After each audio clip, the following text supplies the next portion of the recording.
came here in '94 with my family, and I came here for business and fell in love with it. At first, I didn't go to the Happy Meeting. I went to Aish, and my wife made me go. She really kind of made me go to the Happy Meeting, and she fell in love with it first, and then I really fell in love with it. This was when I was at Beth Jacob. It's because we knew somebody in New York who introduced us to Stewie Wax, and we ended up there. But it was like really, we went there like the second week it started. We were there almost from the very beginning. So we fell in love with it, and then I had to go back to New York for 12 years, and I came back here about 18 months ago, and thrilled. Recently? You remember the Stewie Wax one-bedroom apartment days? Oh yeah. What was that like? The Stewie Wax apartment days. Well, imagine a room that's a living room and a small kitchen, and it was just stuffed with people who were just so excited to be there. It was like the highlight of the week. Energy, singing, Torahs, and like no restaurant-style quality of anything. It was just the joy of Shabbos and camaraderie and meeting new people and fun people, entertainment people, all different types of people. And it was constantly smiling despite that it was like packed, hot, simple, singing. It was great. Is that how you describe Happy Minyan to people?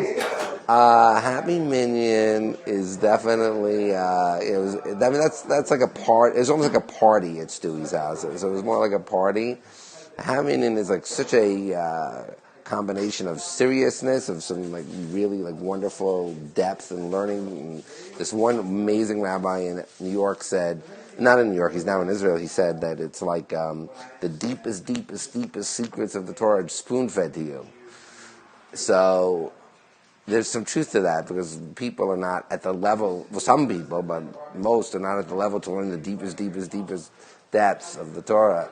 So we just like soak it up when we hear these tidbits that are just great. So there's there was that Stewie's house too, but it's obviously more of a shul versus a party with a meal.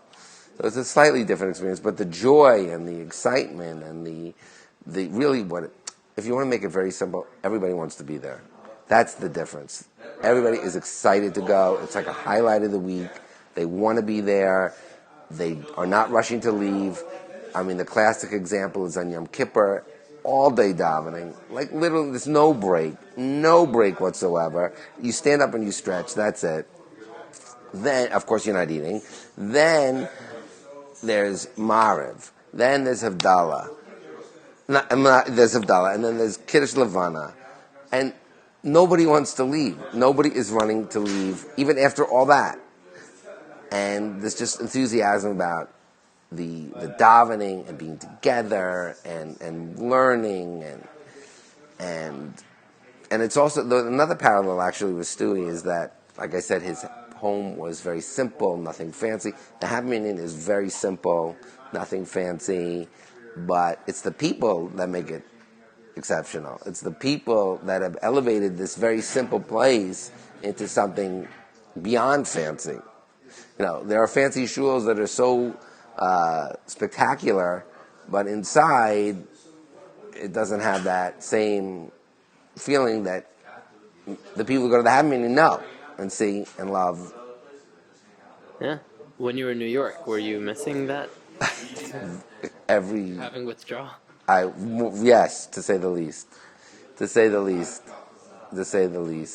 But I came back to visit all the time. Not all the time, really only once a year mostly. And it was very hard.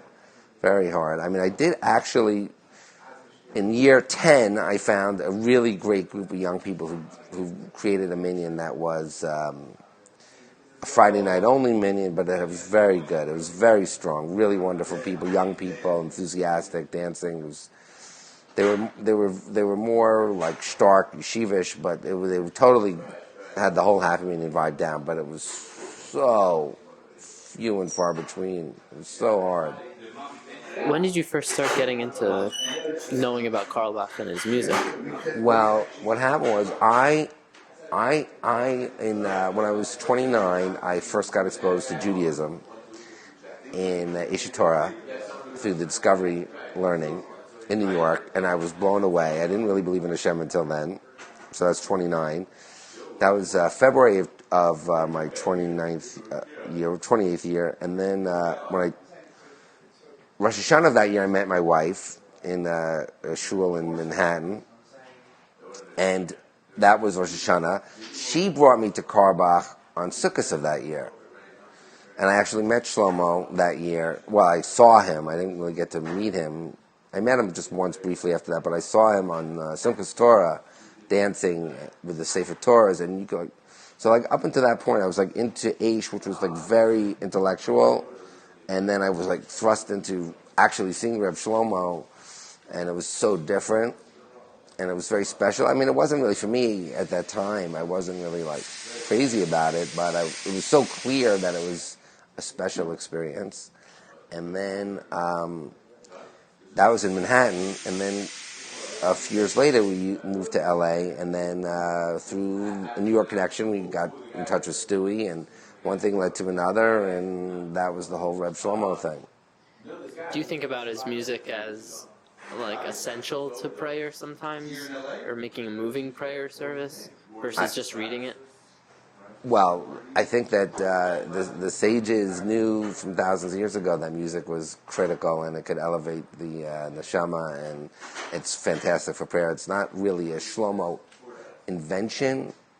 I mean, even in the non-Shlomo shuls, they sing things, but there's definitely something about Reb Shlomo tunes that I don't know exactly, because I'm not so musical. Like, I don't really understand the science of music, but there's something about it that's just so clear that it's, whether it's easy to sing or memorize, I don't know. I don't understand it, but it somehow hits you. I mean, I've seen fantastic performers, Jewish performers. They'll sing, and they'll be beautiful, beautiful, beautiful, and then they'll do one Shlomo tune, and the place goes crazy. So, like, that's the tune that makes it go crazy, even though they're fantastic artists in their own right.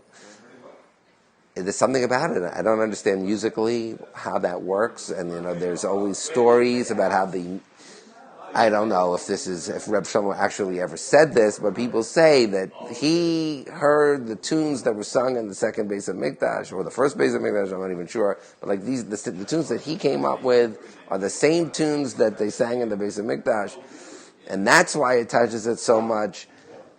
I don't know. I don't know if anybody knows. I don't know if he actually said that, but there's no question that the tunes are effective and make an impact. I mean, there's people who've said that the tune Am Yisrael Chai was one of the most important. This is a non-Jewish list of songs songs that made the most impact in the 20th century.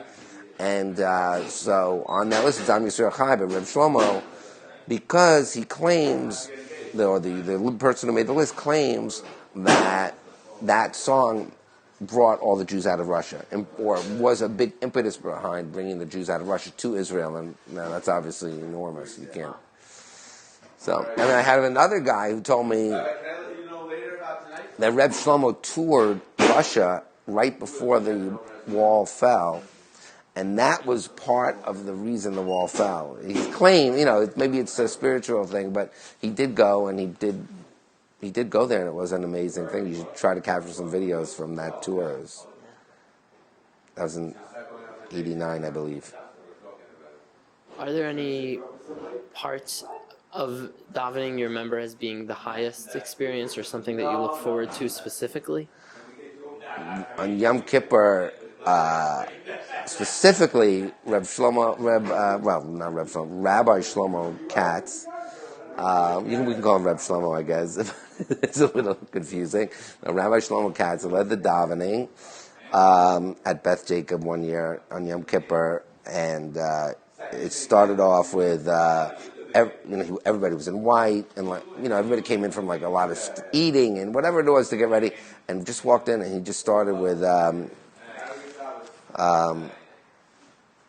Or Zaruach HaTzadim. And that's like that moment was such a dramatic shift. When the whole room did it at the same time, it was like so powerful. I just felt like the room was going to just fly away. So that just jumps out at me when you ask that question. Great, thank you so much.